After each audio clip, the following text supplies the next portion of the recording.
मैया आया। जगमग ज्योत जला के तेरे मंदिर को चमकाया, लाल चुनरिया ओढ़ के तेरे दर पे मैया आया। जगमग ज्योत जला के तेरे मंदिर को चमकाया। भर दे झोली तू कर दे बेड़ा पार मेरी माँ, भर दे झोली तू कर दे बेड़ा पार मेरी माँ। बड़ी महिमा है तोरी अपरंपार मेरी माँ, बड़ी महिमा है तोरी अपरंपार मेरी माँ। जय जय अम्बे जय जगदम्बे, जय जय अम्बे जय जगदम्बे।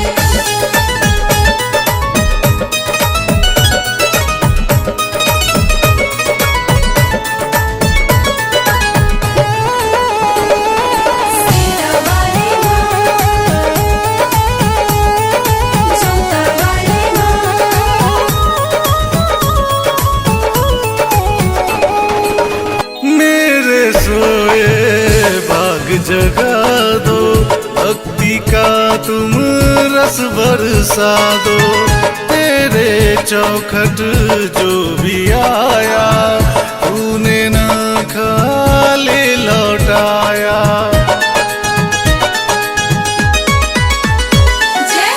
मेरे सोए बाग जगा दो, भक्ति का तुम रस बरसा दो, तेरे चौखट जो भी आया तूने न खाली लौटाया, तूने न खाली लौटाया तेरे चौखट जो आया, तूने न खाली लौटाया तेरे चौखट जो आया।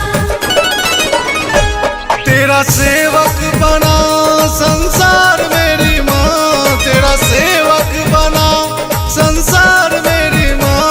बड़ी महिमा है तेरी अपरंपार मेरी माँ, बड़ी महिमा है तेरी अपरंपार मेरी माँ।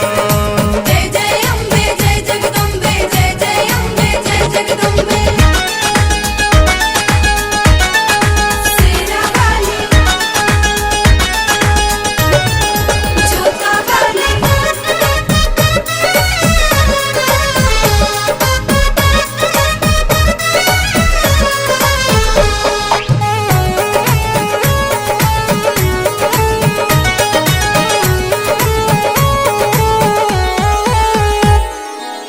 दरस दिखा के दुख मेरा हर दो, मन की मुरादें पूरी कर दो, सारे संकट हर लो मैया, पार लगा दो मेरी नैया।